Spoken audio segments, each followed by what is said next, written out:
కేసీఆర్ ఎలా ఉన్నారు, ఆరోగ్యం జాగ్రత్తగా చూసుకోమనండి. ఇవన్నీ నేను ప్రత్యేకంగా చెప్పానని ఆయనకు చెప్పండి.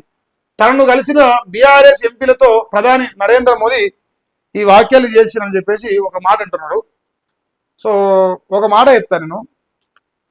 రాజకీయంగా ఎంతైనా ఎంతైనా ఎంత కాడికైనా విమర్శించుకోవచ్చు, తన వరకు కుటుంబం జోలికి పోకుండా, వ్యక్తిగత విషయాల్లో పోకుండా.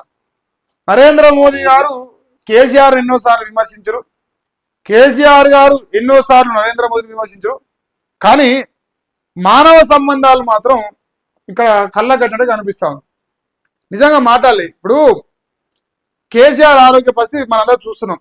ఆయన ఎప్పుడైతే దిగిపోయిండో, ఎప్పుడైతే కింద పడ్డాడో అప్పటి నుంచి ఆయన హెల్త్ అనుకున్నంత స్థాయిలో అయితే లేదు. అంత ముందుకున్న కంటే వీక్గా అవుతున్నాడు. ఆయన ఫోటోలు బయటకు వచ్చిన విషయం, మనిషి పుట్టుక పుట్టినోడు, మానవ జన్మ ఎత్తినోడు. ఎంతైనా విమర్శలు ఉన్నా ఏం చేసినా రాజకీయాలు పక్కన పెట్టి ఆరోగ్యం విషయంలో కామెంట్ చేయం మనం జనరల్. మనందరికీ అరే పాపం ఆరోగ్యం బాగాలేదురా అంటాం మనందరం. కానీ మరి రేవంత్ రెడ్డి రాక్షసులు అయితే ఈ భూమి ఉన్నాడు అనిపిస్తున్నారు. దేవుడు శిక్షించిండు, ఎందుకు ప్రజలు శిక్షించరు, దేవుడు శిక్షించేదే మిగిలింది. ఆయన చరిత్ర ఫామ్ హౌస్లో అయిపోయింది. ఇంత రాక్షస ఆనందం అది తప్పు కదా. ఒక మనిషి ప్రాణం పైన మాడద్దు, నువ్వు ఏదన్నా రాజకీయం చెయ్యి. ఇప్పుడు మనము తల్లి కడుపులో నుంచి పుట్టినాం, వాడు తల్లి కడుపు నుంచి, వాళ్ళకు కుటుంబం, జీవితం అన్నీ ఉంటాయి.